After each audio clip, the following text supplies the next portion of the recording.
Welcome back, homos. It's your boy Alan here. Well, the votes are in, and it says to me that you guys want to see more of Alan join the team and do some of the reviews. So today we are reviewing an old classic, the 1961 epic El Cid. So El Cid is the story of an 11th century Spanish knight. He's portrayed by Charlton Heston, who basically fights the invading Moors coming into Spain. And he's married to this stunning creature here. The beautiful Charmaine de Gomez. So Sophia Loren rose from her poverty background in post-war Naples, and she moved to Hollywood and pretty much became one of the most beautiful women and most famous movie stars there. But if I'm being honest, the reason why she rose out of poverty from post-war Naples is because she's smoking hot. Let's be honest. But hey, you got a gift, you might as well use it. Now the film score was done by Miklos Rosh.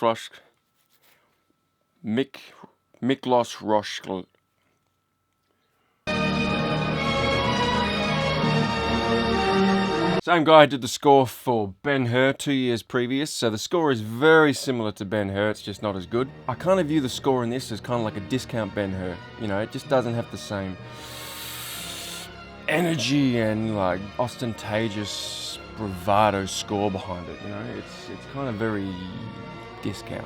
And it's funny, you go to Rotten Tomatoes, and the critics have given this film a 93%, and they've given Ben-Hur an 85%. You serious? But, you know, who takes Rotten Tomatoes serious nowadays?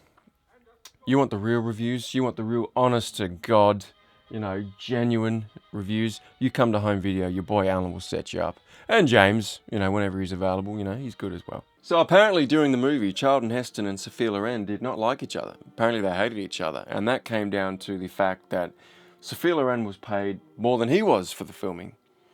And at the time that kind of annoyed Charlton Heston because, let's face it, he was a huge star at the time. He'd done such great films as The Ten Commandments, The Big Country, Ben-Hur. And she was really a newbie on the plot. She'd done a few films, but, you know, nothing that kind of stood out. But in all honesty, she was a pretty face. Her face would put male asses in cinema seats. You know, men can sit through the most pointless, boring movie if there's even the slightest possibility that a woman will take her top off. So what's your point? Even during the love scenes, Charlton Heston could only look at her at a glance, or he was looking off camera, or he was looking way past her eyes. They had to make it look like he was in love with her. And another interesting fact is apparently when Charlton Heston watched the film at the premiere, he was pretty disgusted in it, and he actually said to himself that maybe the film would have been better if William Wyler directed it, who did The Big Country and Ben-Hur, which I 100% agree with him on. But I think the biggest gripe I have with this film, even though it's 3 hours way too long for the story, is the last 5 minutes. It just took me out of the picture completely, and I felt like I wasted 3 hours. Now, this is a bit of a spoiler alert, so if you don't want to hear, turn away now. Do me a favor, please. Get out of here. Get out of here, man! You gone? Okay. Spoiler alert, at the end of this film, El Cid dies. But my love won't die. Kill it. You kill it! It is based on a real-life character. So during the last battle, El Cid gets an arrow through his chest, and they take him back to the castle, and he's on his deathbed. The troops are all around him, and they say the arrow must come out, or you will die in a few days. He says no. The reason behind that is he wants to go back on the battlefield with his men to show the invading army that he is not dead, and thereby create the legend that this man is immortal. Alive or dead, I must be on my horse at the head of my soldiers. A tough guy, huh? So at this point, El Cid's closest, you know, soldiers have propped him up on his horse, and basically they're leading a dead El Cid to the front gate and prepared to fight the invading army outside. I know you got to stick close to history, but at this point, I was kind of out of the film because I think this whole scene kind of gave me like a Weekend at Bernie's vibes. Lomax is dead. He's not around anybody anymore. I know that. You know that. Nobody else knows that. Bernie! Hey, Bernie, just like last week, huh? It's just Bernie! Weekend at Bernie's.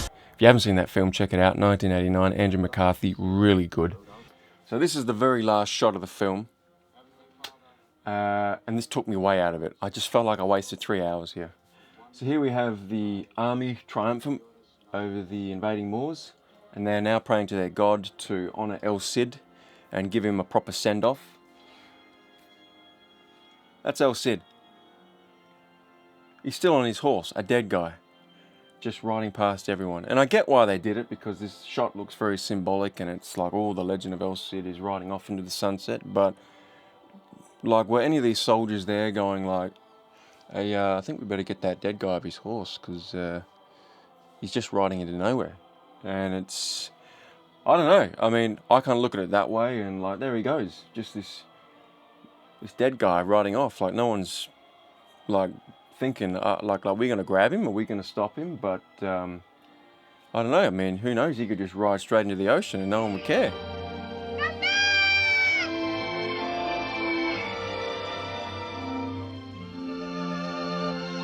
So all in all, El Cid is a good film. It's not a bad film, it's not a great film, but it's a good film. I really say Charlton Heston carried the film on his back. The supporting cast was okay, the action scenes were not too bad, but they were kind of a bit of a letdown. The music was very discount Ben-Hur, even though I love Mike Rose.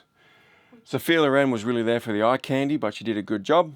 And all in all, it's a good film. And Alan's verdict, I'd give it 3 home video caps. So my homos, thanks for tuning in.